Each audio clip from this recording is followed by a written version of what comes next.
there are quite a number of individuals who either resisted or did not embrace God's divine calling, and then maybe accepted the calling later in their lives. So when God called Moses to lead the Israelites out of Egypt, that is Exodus 3 verses 4, Moses was reluctant. I know you all know Moses was saying, I can't speak. See, God, I can't speak. How can I go and speak to the Israelites? How can I go and pass that message? Because I have difficulties in speaking. So Moses had doubt about his abilities. Moses raised concerns about his speaking skills, and he questioned God on whether the people will believe him. But at a later stage, Moses then accepted the calling. He then accepted the divine calling. He then led the Israelites out of Egypt to Canaan. He then learned how to embrace that calling. He then learned how to support that calling. He then learned how to do it, fulfilling what God wanted. So Moses then later learned how to do that. So I'm also asking you, I know you have a calling.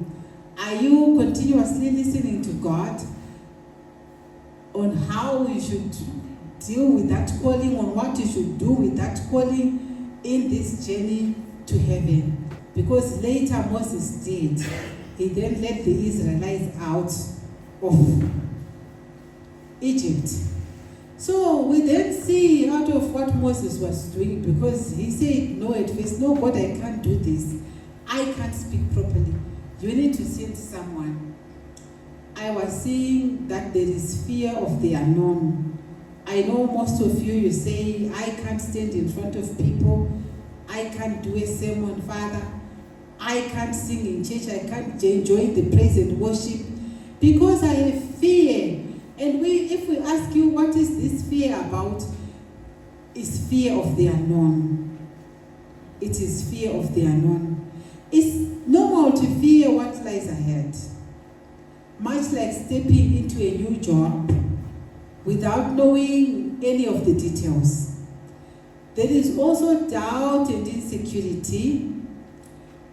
Many people question their abilities and worthiness, just like Moses did in Exodus 3 verses 11. But God equips those he calls even when they feel inadequate. Moses felt inadequate, but when he answered God, when he said, yes, now God, I'm ready, God then equipped him. Then he led the Israelites from Egypt to Canaan. We also have Jonah. I know you know of Jonah, who was told by God to go to Nineveh and preach and tell people about the repentance. But just because he had his own thoughts, he went the opposite direction. Jonah 1 verses 1 to 3.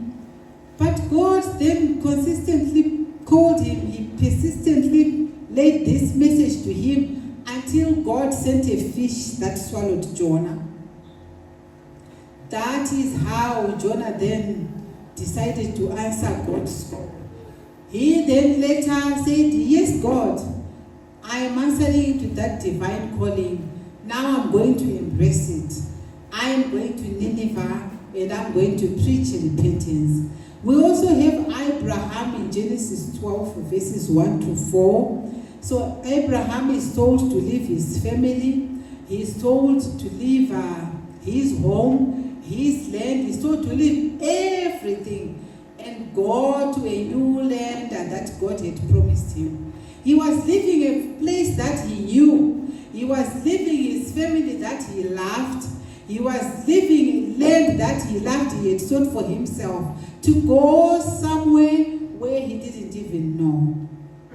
He was embracing the divine calling because God had called him to leave that place and go to another place. And he accepted it, he promptly accepted it.